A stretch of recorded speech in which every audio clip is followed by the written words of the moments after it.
Македонско црковно радио, Македонски глас, под покровителство на Македонската православна црква, раѓање на Пресвета Богородица во Стерлинг Хајтс, Мичиген.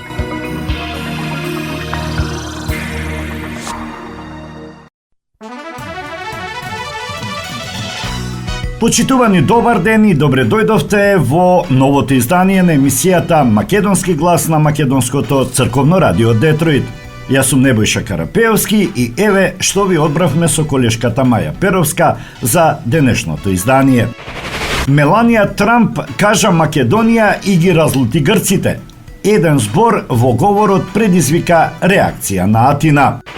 Зборувајте на кој јазик сакате, но официјален во државата е македонскиот. Мицкоски во дебата за јазикот со пратеникот Скендер Речепи. Премиере, станувате причина за бројни закани од македонски граѓани што ги добивам во СМС пораки, а Деми му се обрати на Мицковски. Ќе се реши мистеријата како Катица Јанева процесираше предмети од затвор. Мицковски очекува новиот јавен обвинител да ги извади сите предмети од фиоки. Проблемот постои одамна, но сега жртвите се охрабрени да пријавуваат. Тошковски одговараше на пратеничко прашање за семејното насилство. Во движењето Знам не држиме никого со сила. Кој сака може да си оди. Максим Димитриевски за разидувањата со пратеникот Миле Цеков. Цената ќе оди и до 5000 евра за метар квадратен, оти блокирате планови, па не се градат згради. Николовски му порача на Мециновиќ дека хистеријата на левица е на штета на граѓаните. Полицаец од Кичево пријавен за малтретирање. Службеникот е суспендиран и остана без оружје. Градиме европска иднина и го зачувуваме идентитетот, вели министерот за јавна администрација Минчев на сесија во Брисел. А на самиот почеток на емисијата ви го представуваме новиот проект на Джина Папас Джокси и Томче Бојаджиевски, роден тетовчанец кој во моментов живее и работи во Канада, кој патем ни подари уште неколку музички хитови кои ќе бидат дел од денешното издание на емисијата. Еве што вели Джокси во своето обраќање кон јавноста. По повод 130 години од големата реконструкција на храмот Свети Великомаченик Димитри во Скопје, ми представува особена чест да ви ја представам новата акапела верзија на песната на Великден, реализирана во соработка со студиски хор на ТФТ продукција од Канада и Томче Бојаджиевски. Оваа изведба е создадена како скромен, но искрен придонес кон одбележувањето на значајниот јубилеј, како музичка молитва што ја осликува духовната димензија на празникот и континуитетот на традицијата низ времето. Верувам дека песната со својата атмосфера и порака ќе најде свое место кај слушателите, особено во периодот на празнични денови, носејќи чувство на мир, надеж и духовна радост.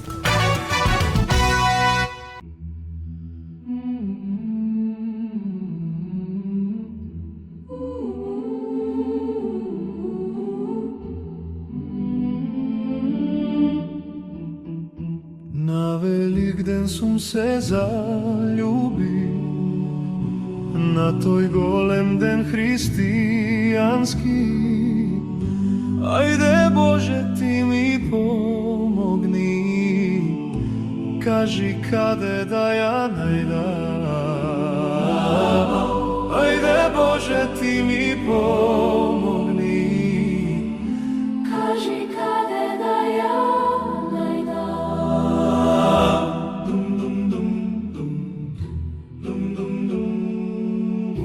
Толку народ јас не сум видел, што на Великден се собрале.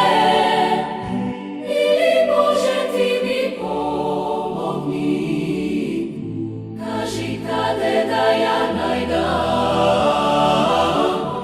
Или Боже, ти ми помогни, кажи каде да ја најдам.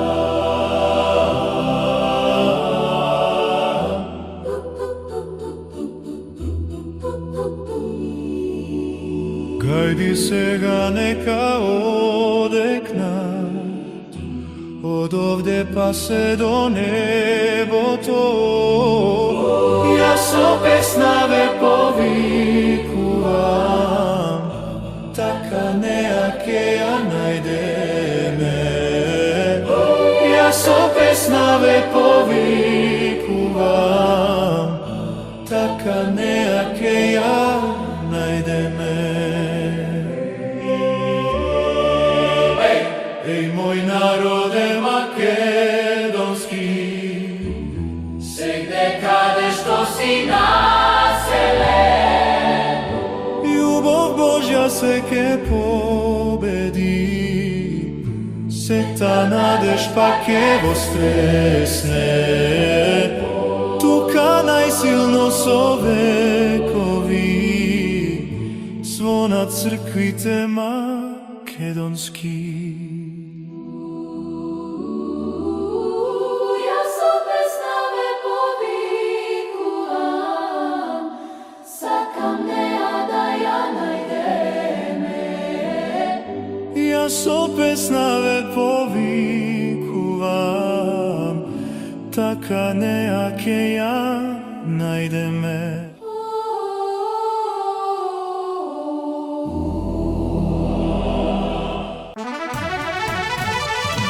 Првата дама на Соединетите Американски држави Меланија Трамп го користеше зборот Македонија на глобалниот самит во Белата куќа, што веднаш предизвика реакција од грчката амбасада.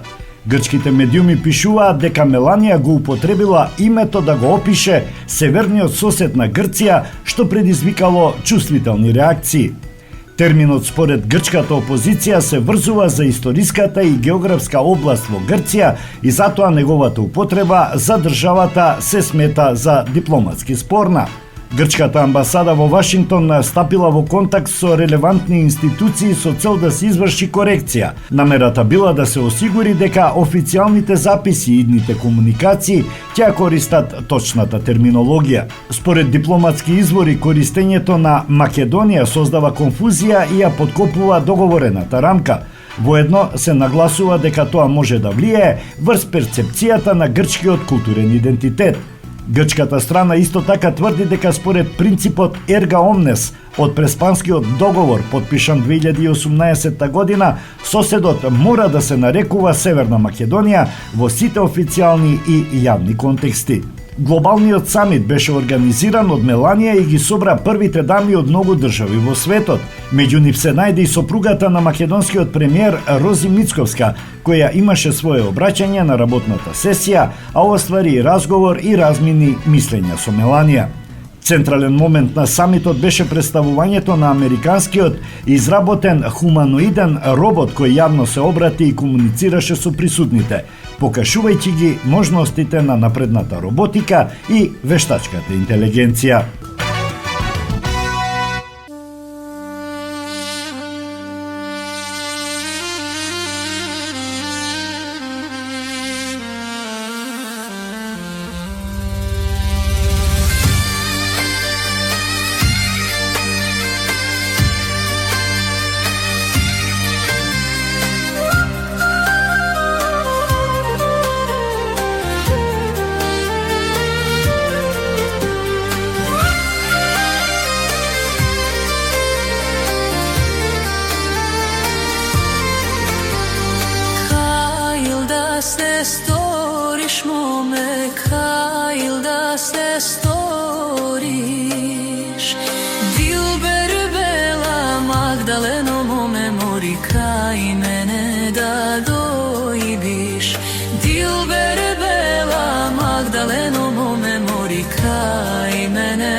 mori koga će me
Новинарот Неври Адеми ги отфрли обвинувањата дека со заканувачки и навредлив тон се обратил на министерката за образование и наука Весна Јаневска, кога пред неколку дена на настан во Тетово и се обрати со зборовите: "Ти кажавме кога ќе доаѓаш во Тетово да земеш преведувач." Тој во објава на Фејсбук адресирана до премиерот Христијан Мицкоски вели дека обвинувањата кон него се обид да се одвлече вниманието од суштински проблем. Неприфатливо е јавна функција, избрана со гласови и платена од даноците на граѓаните, да ја избегнува одговорноста да комуницира на јазикот на секој граѓанин на оваа земја. Моето барање е едноставно и фер: почитување на мајчиниот јазик албанскиот. Наместо да одговорат на ова елементарно барање, тие се обидуваат да ме етикетираат и да ме дискредитираат. Ова не е само неправедно, туку е јасен показател и недостаток на волја за еднаквост и институционално почитување, пишува Адеми во објава на Фејсбук. Нема да замолчам пред неправдата и да се повлечам од своето барање за еднакви права, додава тој. Ова е последен пат кога реагирам на ова прашање. Од сега фактите и правдата ќе го дадат одговорот, пишува Адеми и додава: "Драг премиере, станувате причина за бројни закани од македонски граѓани што ги добивам преку SMS пораки. Затоа одговорноста паѓа на вас", се вели во објавата на Адеми.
чешмата месечина ја огрна, ој леле, тивко шепна желба да ја чуе судбината, ој леле.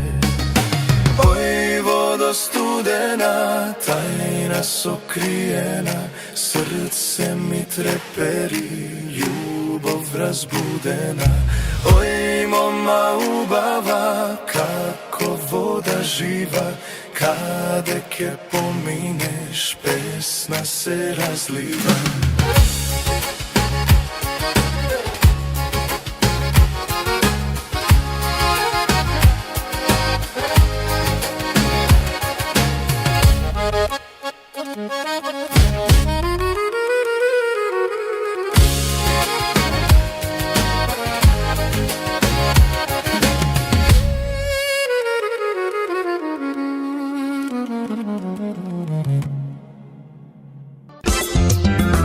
Маркетинг.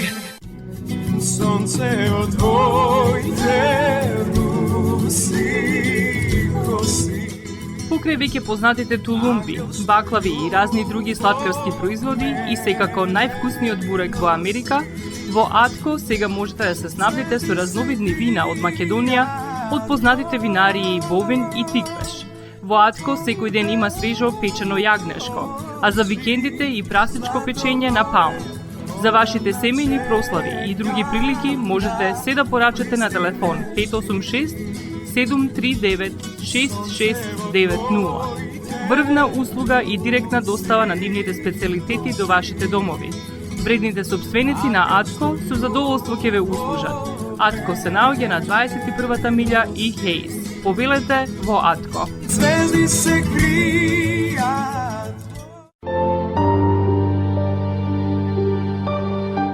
Гробиштата Guardian Angel ви ја представуваат нивната православна градина каде се почитуваат православните традиции и ритуали.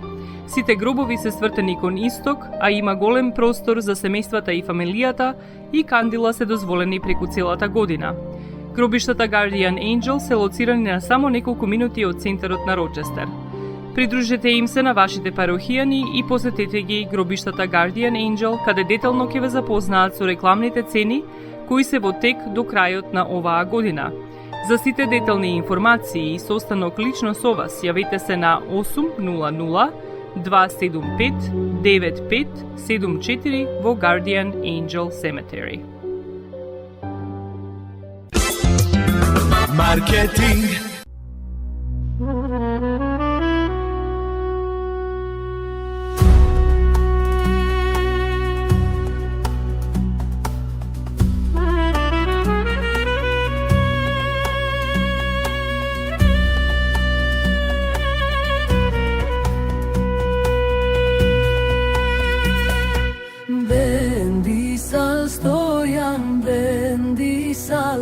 Bendisal adına me ana, bendisal vino crveno, bendisal utarakija.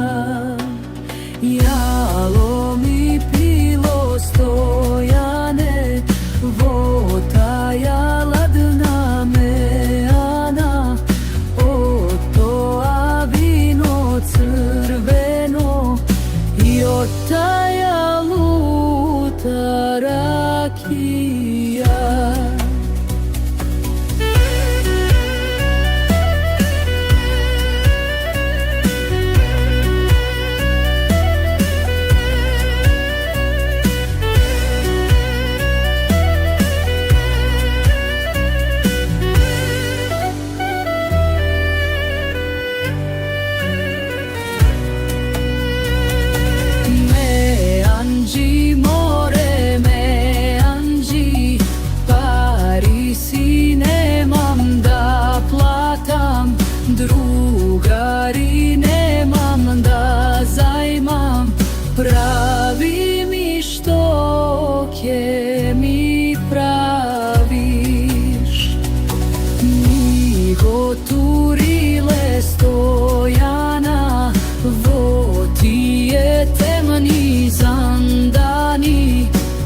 Тешка робија да лежи, борчеви да си исплати.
Предизвиците со домувањето во Македонија и неможноста младите да дојдат до сопствен дом поради високите цени на становите кои достигнуваат до 2500 евра за метар квадратен во Скопје, предизвикаа полемика меѓу пратеникот од Левица Амар Мециновиќ и министерот за транспорт Александар Николовски на собраниската седница за пратенички прашања.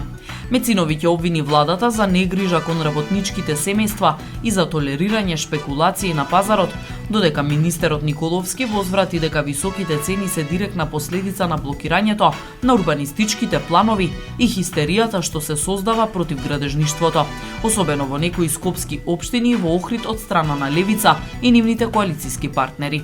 Поставувајќи прашање, пратеникот Мециновиќ истакна дека домувањето не смее да биде комодитет, туку човеково право. Според него ова е најгорчливото прашање за младите луѓе и за нивните семејства, кои како што рече се оставени на милост и немилост на пазарот, што директно придонесува за нивно иселување од државата. Во својот одговор, министерот за транспорт Николовски ги отфрли обвинувањата, нагласувајќи дека токму политиките на Левица и создавањето отпор кон секој нов детален урбанистички план во скопските општини ја ограничуваат понудата на станови, што неизбежно води до раст на цените според основните економски законитости. Добро е да знае македонската јавност дека една од основните причини зошто цената на стамбениот квадрат во неколку скопски општини и во остатокот од државата, која инаку е релативно коректна, е ваква каква што е, поради хистеријата што вие и вашите прокси коалициски партнери ја создавате. Имено во Македонија во моментов да се донесе детален урбанистички план се смета за поголемо злодело отколку да се убие човек на улица, изјави Николовски. Рече дека во повеќе скопски општини како Центар, Карпош, Аеродром, Кисела вода, Газибаба и во Чаир не се носат планови поради притисокот од јавноста, а слична е ситуацијата и во Охрид, каде поради строгите забрани за градба, цената на квадратот достигнала 4000 евра.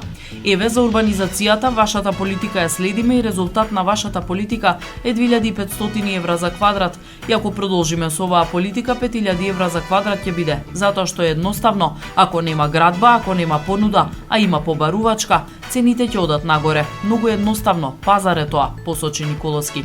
Правите хистерија со урбанизацијата и не дозволувате државата да се развива, додаде министерот. Поради вашата партија бегаат инвеститори, не се отвараат работни места, заради хистеријата се дигнаат цените на становите и младите бегаат од државата, рече Николовски. Додека државата води политика на олеснување на инвестициите, партијата Левица води популистички политики на создавање на хаос, додаде вице-премиерот Николовски. Тој додаде и дека се смени законот за полесно да се градат училиштата, болници и катни гаражи и потенцира дека и во тој случај Левица правела хистерија и повикувала законот да не се потпишува. Правевте хистерија, баравте од претседателката да не го потпишува законот, кај урбаниот хаос кој што велевте дека ќе се случи. Гледам многу сте загрижени за Охрид. Знаете колку е цената на квадрат во Охрид? 4000 евра.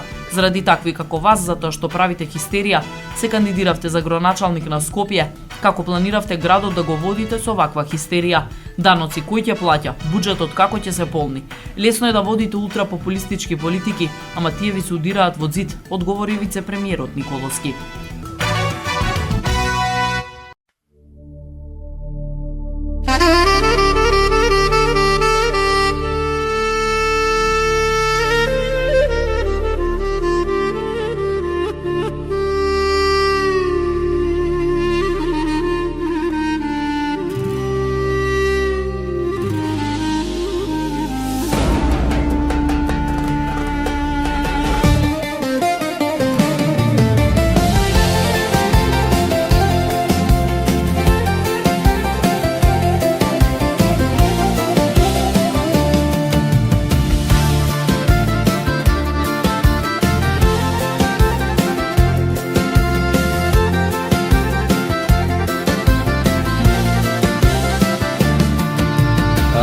Мори мајко, стара мајко, имаш син единец. Мајко, аман, аман, син што љуби мома сирота. Мајко, аман,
далеку тргна, со солзи патот го полеа. Мајко, аман, аман, аман, а мома дома остана, со црна мисла да остари. Мајко,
На седница на собранието посветена на пратенички прашања, председателот на владата Христијан Мицковски говореше за очекувањата од работата на новиот јавен обвинител.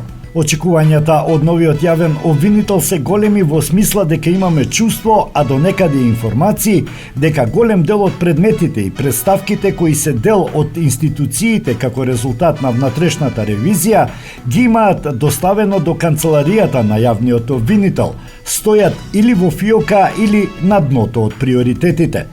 Честопати на седници на влада имаме точка на која ја анализираме работата на институциите врз основа на извештаи кои што Државниот завод за ревизија ги доставува до владата и до сега јас лично, можеби 100 пати имам прашано, ако ова го констатирал Државниот завод за ревизија, дали ова е негде процесуирано?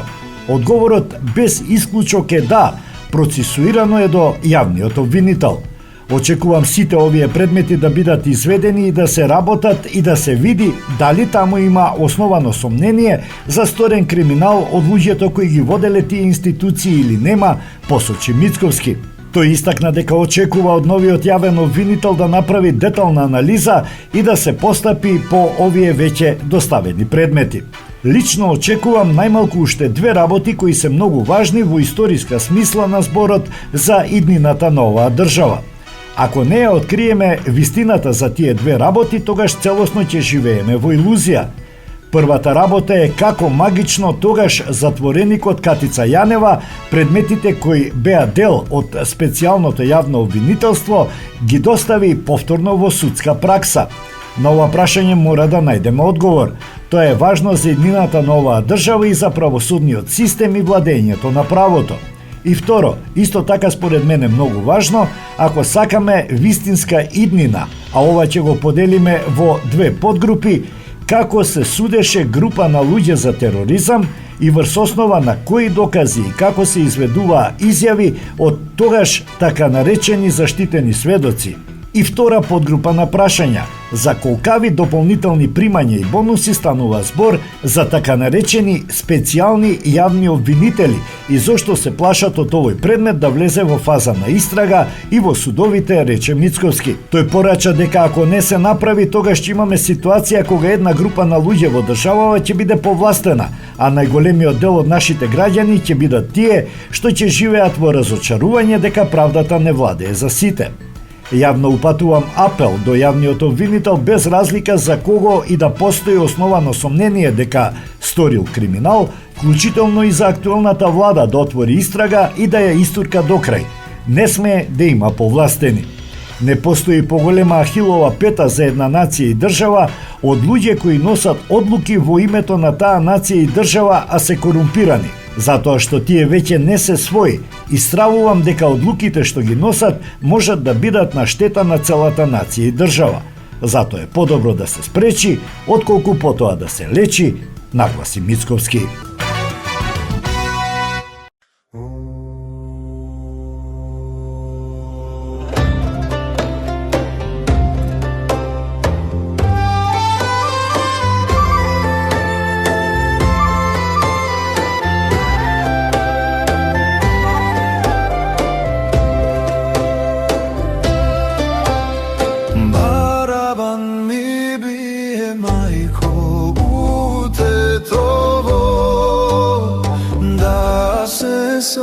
Соберат сите каури у црквата Свети Никола, у црквата Свети Никола. Наредба даде балисто джемо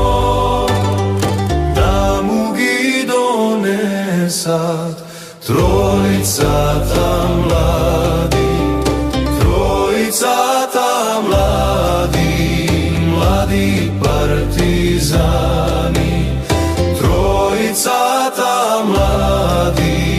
млади партизани.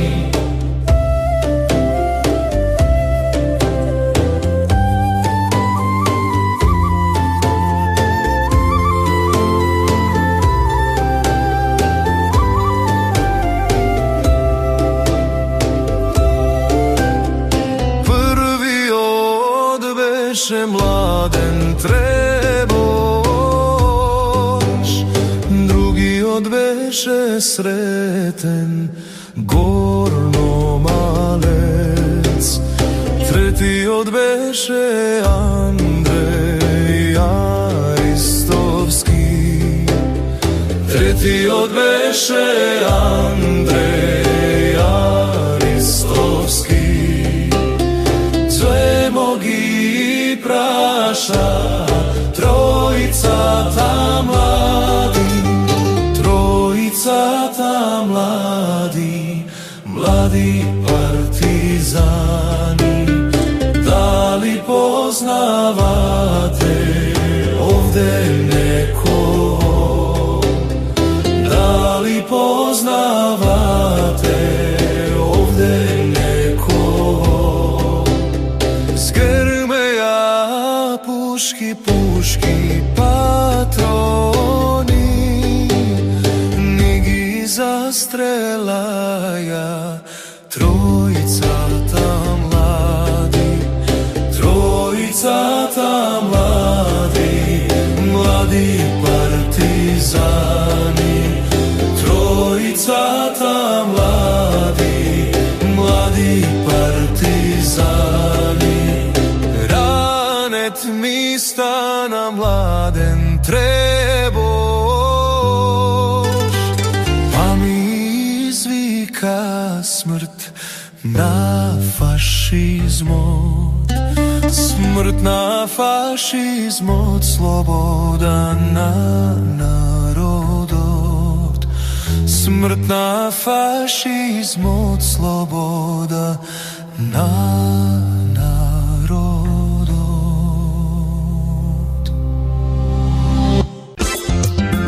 Маркетинг.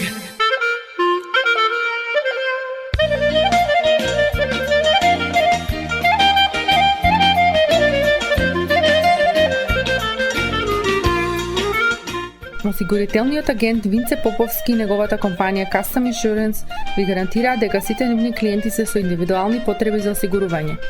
Приоритетот на осигурителната компанија Custom Insurance е да обезбеди осигурување кое е специфично за секој еден од нивните клиенти.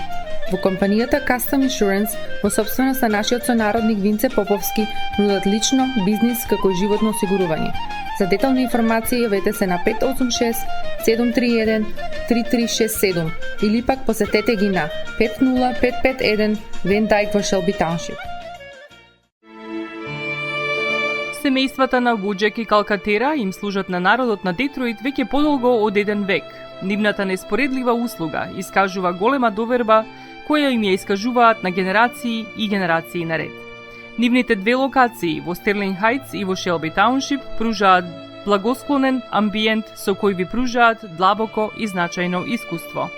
Тие ви ветуваат дека вредноста за сите трошоци околу погребите е во околностите на вашиот буџет, додека планирате да оддадете почит на еден живот кој бескрајно и многу ви значи. Со вашите прашања јавете се на телефоните во канцелариите Стерлинг Хајтс 586 826 8550 или пак во канцелариите на Шелби Тауншип на 586 677 4000. Маркетинг. Полицаец од Кичево се соочува со кривична пријава за малтретирање на граѓанин, откако наводно употребил физичка сила, иако ситуацијата веќе била смирена. Од Министерство за внатрешни работи информираат дека против него е поднесена пријава до основното јавно обвинителство за гонење на организиран криминал и корупција. Според информациите, полицаецот вработен во полициската станица во Кичево на 12 февруари годинава интервенирал на кружниот тек меѓу булеварот Ослободување и улицата Рудничка, каде што имало нарушување на јавниот ред и мир помеѓу две групи граѓани. Иако ситуацијата веќе била смирена и лицата не давале отпор, полицаецот според наодите на внатрешната контрола неовластено употребил физичка сила врз едно лице. Поради тоа е поднесена кривична пријава за малтретирање во вршење на службата. По внатрешната контрола најавуваат и дисциплинска постапка против полицаецот. Во меѓувреме му е одземено службеното оружје и муницијата, упатен е на задолжителен психијатриски и психолошки преглед, а исто така е суспендиран од работното место до завршување на постапката. Сонцето наше надалеку грее, вечни векови. Сонцето откуд леш со нас ке живе, браќа, сестри, македонци.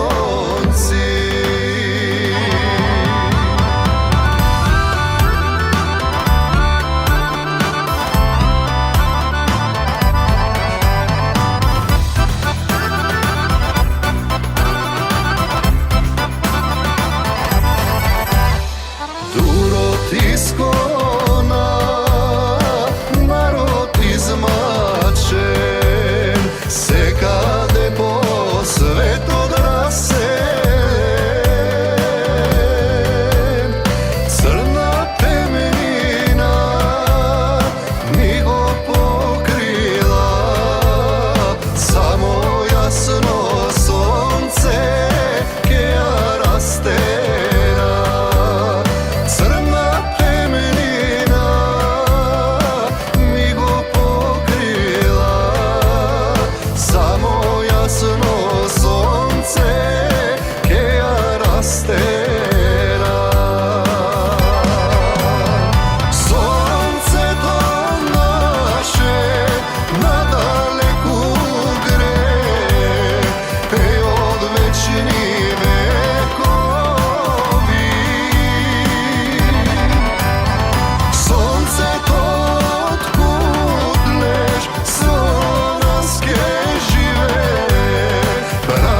Семејното насилство треба да се дискутира, но лошо е што на оваа важна тема и давате политичка димензија и што ги посочувате случаите и зборувате за жртвите во изминатата година и пол, истакна одговорницата на Македонското собрание министерот за внатрешни работи Панче Тошковски, кој одговараше на прашање поставено од пратеничката Сања Лукаревска за последните случаи на семејно насилство.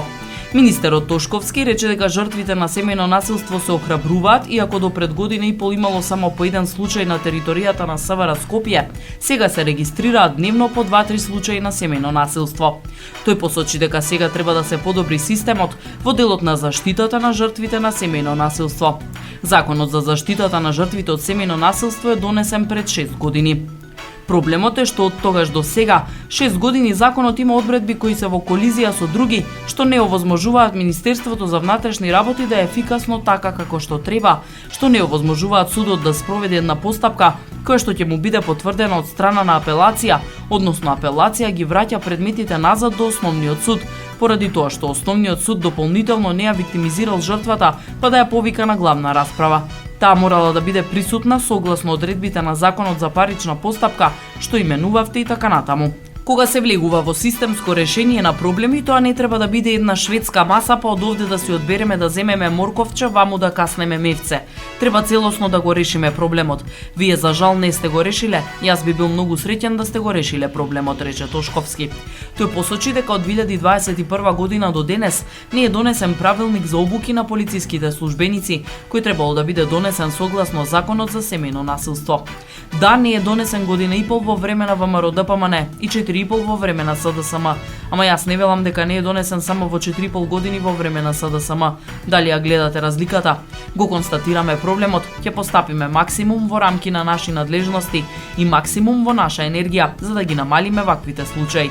Семејно насилство имало, има и ќе има. Ниту јас, ниту кој било друг не може да преземе обврска дека ќе го реши насилството во Македонија, рече Тошковски. Тој подлече дека МВР и останатите државни институции треба да направат се за да се намалат случаите на семејно насилство и државата да се изгради со капацитети кои ќе можат да одговорат при случаи на семејно насилство. Маркетинг. Максис Дели е продавница која ја има лидерската позиција во производство, дистрибуција и продажба на домашни производи.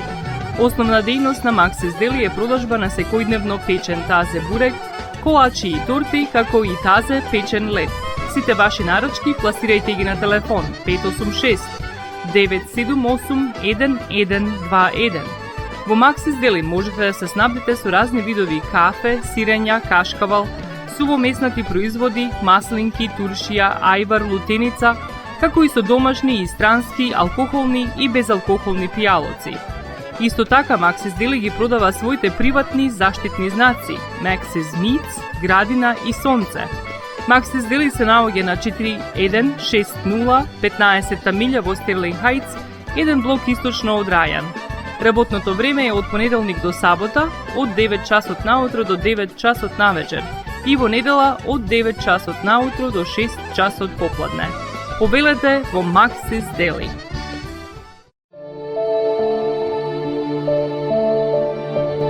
Животот е исполнет со можности со кои можеме некому да покажеме дека го сакаме. Една од тие можности е погребот или поменот. Еден ваков чин ги прославува изборите што некој ги направил во неговиот живот, како и врските кои ги споделил со луѓето, а со тоа ги чествува и спомените на вашите блиски. За сите детали околу погребите и прославувањето на нечиј живот, јавете се на 586 997 3838 во Менџук Funeral Home, што се наоѓа на 18-та милја и Рајан. Маркетинг.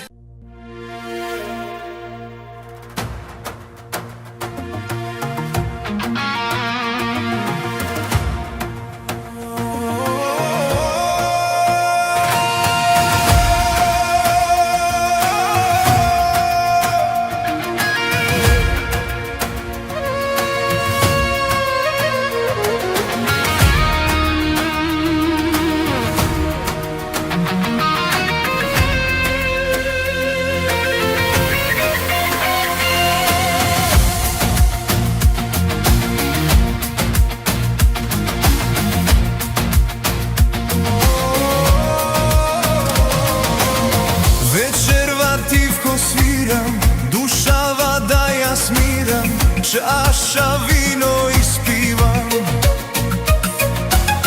Мо небо дај ми сила, таа што моја била, ноќва јас да ја заборавам. Сега во мене немам храброст да ја сонувам. Постои сега Боже, утеха да најдам, болна душа слушам, за сонце да не зајде, немам срце да ја преболам. Постои сега Боже, утеха да најдам, болна душа слушам, за сонце да не зајде, немам срце да ја преболам.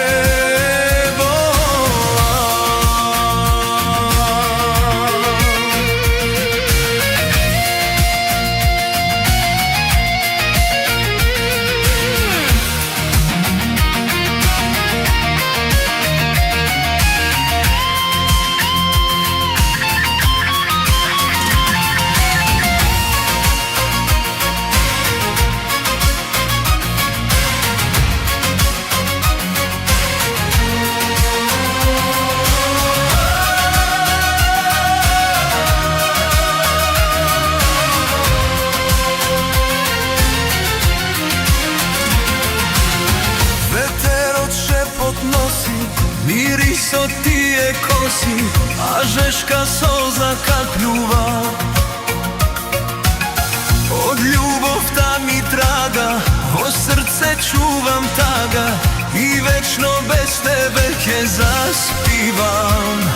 А ноќта тежи, горам во себе, таже сум и сам.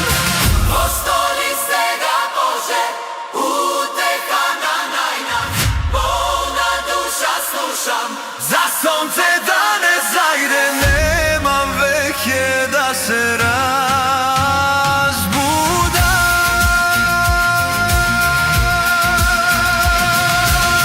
Постои сега Боже, утеха да најдам, болна душа слушам, во срце сонце зајде, нема веќе да се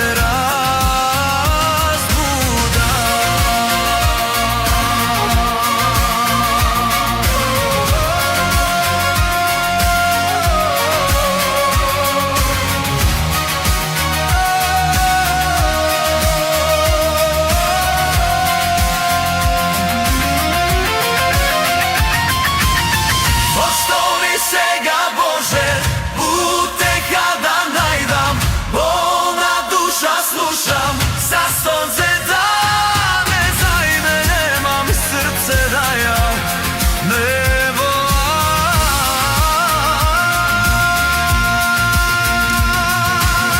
Постои сега Боже, утеха да најдам, болна душа слушам, во срце сонце зајде, нема веќе да се разбудам.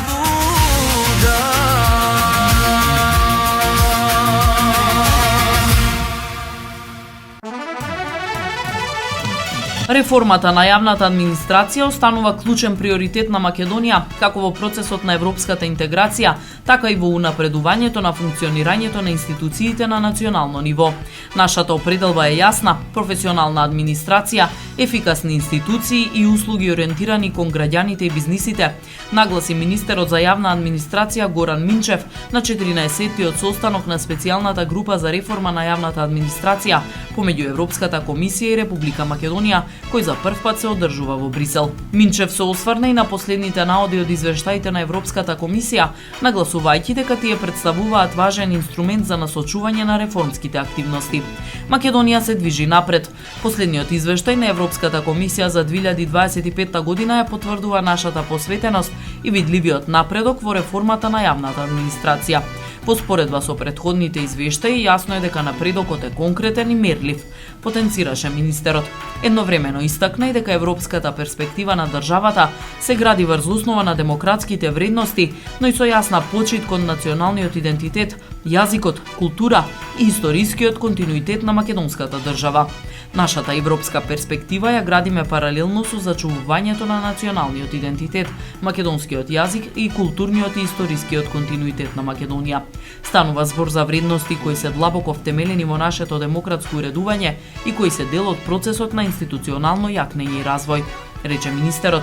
Состанокот на специјалната група за реформа на јавната администрација представува важен механизам за следење на напредокот на Македонија во оваа област и за координација на реформските активности со институциите на Европската Унија. Главни теми на овој состанок беа стратешка рамка на реформата на јавната администрација, патоказот за РЈ, вклучувајќи и програмата за реформи во управување со јавни финансии, управувањето со човечки ресурси, развој на политики и координација, испораката на услуги, како и отчетноста и транспарентноста на јавните институции.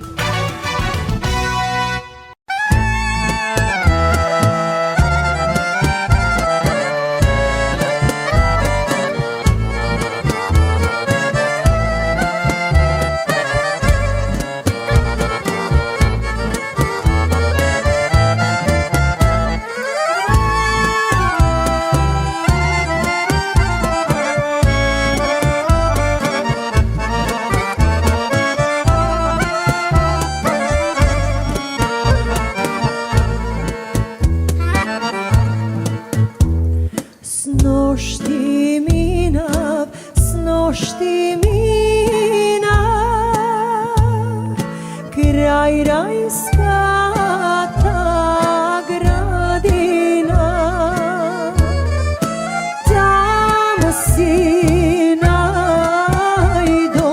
там си најдов, до два ѓула црнати.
се љубат, ем се грлат,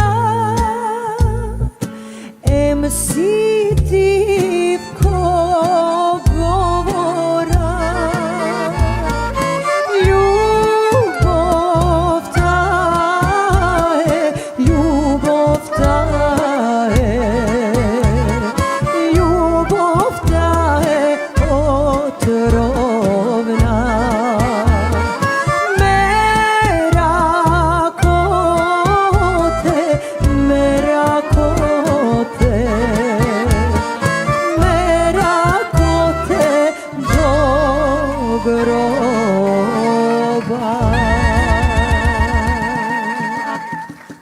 И тоа би било се во ова издание на емисијата Македонски глас на Македонското црковно радио Детройт. А на самиот крај, во катчето за најмладите, да ја чуеме приказната Принцот Аргелуш. Ви посакувам пријатен ден. Си бил некогаш еден цар и си имал 2 сина. Постариот, Аргелуш, бил толку убав, така што неговиот татко го држал во посебен замок и не го пуштал да излезе надвор за случајно да не го дувне некое ветре, па тој да се разболе. Во замокот принцот ги имал сите угодности. Имал голема послуга, а кралот секојдневно го посетувал и се забавувал со него. Но сепак на Аргелуш животот му станал здодевен и постојано мечтаел за слобода. Еден ден во кралската градина израснала убава јаболкница, која наутро имала златни цутови, а навечер се појавувале златни плодови. Шетајки низ градината, кралот многу и се восхитувал на јаболкницата, та решил да ги повика сите големи кнезови во земјата за да им ги покаже тие чудни плодови. А за да не исчезнат јаболката, како што вообичаено се случувало во текот на ноќта, поставил стража крај јаболкницата. Иако стражарите постојано ја надгледувале јаболкницата, никој не знаел како тоа во текот на ноќта јаболките исчезнувале. Но следното утро повторно се појавиле златните цутови, а приквечер повторно златни јаболка. Кралот наредил таа ноќ да се постави двојно повеќе стража, но јаболката сепак исчезнале. Истото се случило и третата ноќ. Бидејќи не знал што значи тоа, кралот наредил да повикаат еден прочуен волшебник. Тој дошол во дворецот и рекол: "Би ви кажал, ваше величество, но се плашам за својот живот." Кралот бил упорен, па волшебникот на крајот му одговорил: "Само твојот син, Аргелуш, може да ги зачува јаболката." Кралот се налутил и извикал: "Никак, Вецеден, ти сакаш мојот син да загине, но знај дека пред тоа ќе загинеш ти." И така кралот наредил да го убијат волшебникот.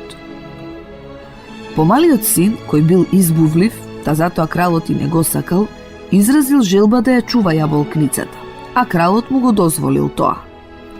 Но кога повторно исчезнале јаболката, тој сето тоа му го раскажал на својот постар брат Аргелуш. Кога кралот отишол да го посети Аргелуш, му се видело оти тој е многу тажен. Го прашал зошто е тажен, а Аргелуш му рекол: "Сонував дека имаме чудесна јаболкница во нашата градина и оти само јас можам да ги зачувам плодовите од неа." Тогаш го замолил татка си да му дозволи да ја чува јаболкницата. Отпрвин татко му не сакал ни да чуе, па дури кога Аргелуш почнал да се заканува дека ќе се самоубие, тој нерадо му дозволил. Аргелуш наредил да му наместат кревет под волшебната јаболкница и зел само еден од своите слуги. Тогаш си легнал в кревет, но за да не заспие, читал разни книги. Околу полноќ долетале 7 лебеди и се спуштиле на јаболкницата. Кога го видел тоа, Аргелуш ја протегнал раката во височината и дофатил еден лебед, кој во тој миг се претворил во убава девојка. Останатите 6 лебеди се спуштиле на земја и исто така се претвориле во убави девојки. Првата што тој ја дофатил била маѓепсана принцеза, а другите пак биле нејзини слугинки. Аргелуш многу се израдувал што принцезата зборувала со него љубезно, а потоа го замолила да помине уште 3 ноќи тука под јаболкницата, зашто само на тој начин можела да се спаси од магијата. Но во исто време таа го предупредувала дека тој не смее да заспие. Штом почнало да се зазорува, девојките повторно се претвориле во лебеди и одлетале, а таа ноќ јаболката останале на дрвото. Кралот бил многу среќен поради тоа и не дозволил да ги берат. Но Аргелуш не му кажал ништо на татка си за девојките, а на својот слуга, кого го сметал за најверен, му наредил да молчи.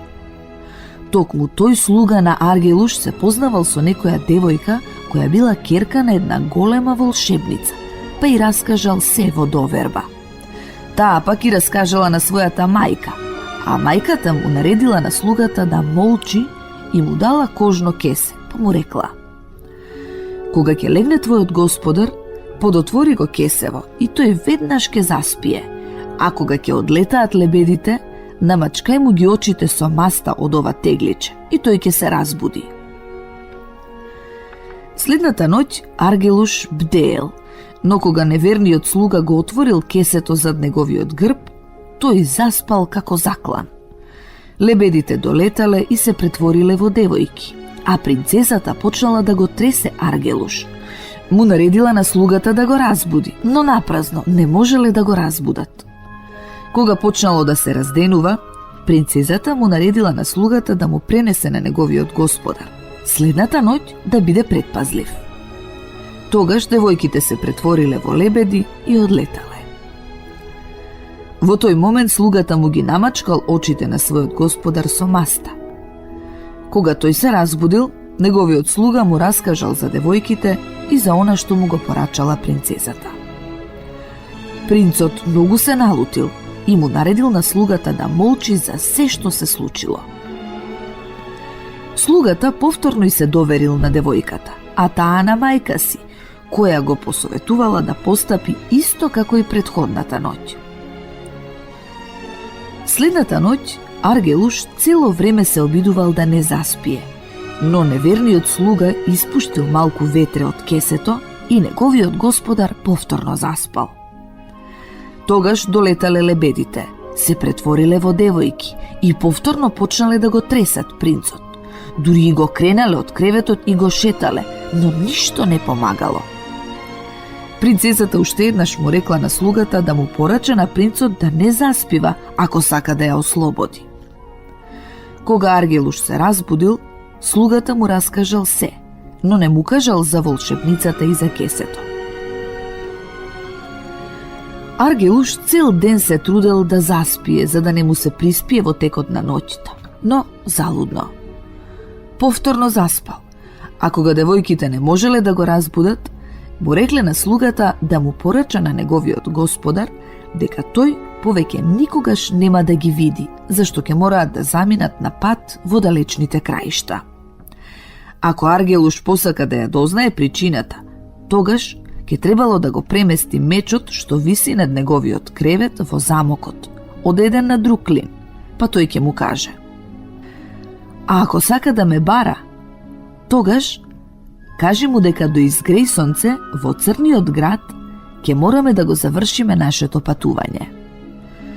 Кутриот Аргелуш пошол во својот замок, а бидејќи слугата му кажал што му порачале девојките, тој го преместил мечот од еден клин на друг. Мечот веднаш се помрднал и покажал кон неверниот слуга. Кога го видел тоа, Аргелуш го грабнал мечот и му ја отсекол главата на слугата. Тогаш му раскажал на татка си за предавството и го замолил да му даде дозвола да ја пронајде својата сакана. Кралот најпрво го одбил, но кога видел дека неговиот син почнал да венее од тага, го пуштил, му дал слуги, коњи и пари за да ја исполни својата желба. И така Аргелуш тргнал на пат. Поминал низ многу далечни земји и на крајот ги потрошил сите пари. Тогаш ги продал коњите и кочијата, па ги пратил слугите дома и сам го продолжил патот. Тој бил гладен. Еден ден стасал во некоја шума, каде сретнал 3 момчиња што се тепале. Тој пришол до нив и откако им кажал дека е принц, ги прашал зошто се расправаат. Момчињата му одговориле: ние сме тројца браќа, а татко ни го остави само ова што го гледаш пред тебе: столче, камшик, седло и конј. И ние не можеме да се спогодиме околу поделбата, зашто сите овие работи можат да ги користи само еден од нас. Оној што ќе го стави седлото на конјот, ќе седне на него и ќе удри со камшикот велејки: сакам да бидам таму и таму, та веднаш ќе биде како што ќе посака. А оној пак што ќе удри во столчето, конјот заедно со седлото и камшикот мора да се вратат кај него. Ете затоа се караме. Може би ти ќе можеш да ни пресудиш. Принцот извесно време шетал со нив, па им рекол: ги гледате ли оние брекчиња во далечината? Сите тие се на иста оддалеченост. Отрчете до нив, а оној што прв ке се врати кај мене ке биде наследникот. Браќата се согласиле и отрчале кон брекчињата. Аргелуш не ги чекал, ами го јавнал конјот и рекол: конјот веднаш да биде таму и таму.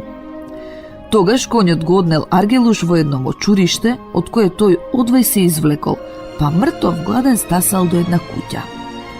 Домаќинот љубезно го примил и го нахранил. Аргелуш го прашал колку е далеку црниот град. Домаќинот пак му одговорил: сум слушнал за тој град, но не можам да кажам колку е далеку. Но остани кај мене неколку дена. Од тука ќе помине еден трговски карван со поворка аџии, па од нив ќе дознаеш. Поминала една година, па уште една, па трета, но никој не знаел ништо за црниот град. Најпосле се појавил некој човек кој му кажал на Аргелуш дека црниот град се наоѓа на околу 75 километри. На Аргелуш му останал само еден скапоцен прстен, та му го понудил на човекот за да го одведе до црниот град. Тогаш човекот му рекол дека тој што туку избегал од црниот град и оти може да го одведе само до неговата близина. Тој се согласил. Човекот го однел во близина на црниот град, а Аргелуш сам среќно стасал до својата цел. И така тој почнал да оди низ градот и да размислува што би требало да стори и кого да праша за својата сакана. Принцезата и незините слугинки веќе биле ослободени од магијата, а по неколку дена таа требала да се омажи за некој кнез. Затоа пратила една од своите слугинки во градот да ја купи облека. Но слугинката, веднаш штом го видела Аргелуш, со трчање се вратила кај принцезата за да ја каже. Принцезата пак не можела да поверува и само рекла: невозможно. Тогаш ги пратила и другите девојки, а кога и тие го кажале истото, уверувајќи ја дека тоа е истото она момче, и оти го препознале зашто добро го загледале под јаболкницата, принцезата самата излегла в град за да го види. Таа веднаш го познала, љубезно го поздравила и по неколку дена тие двајцата направиле голема свадба. По свадбата тргнале на далечен пат кај кралот, таткото на Аргелуш.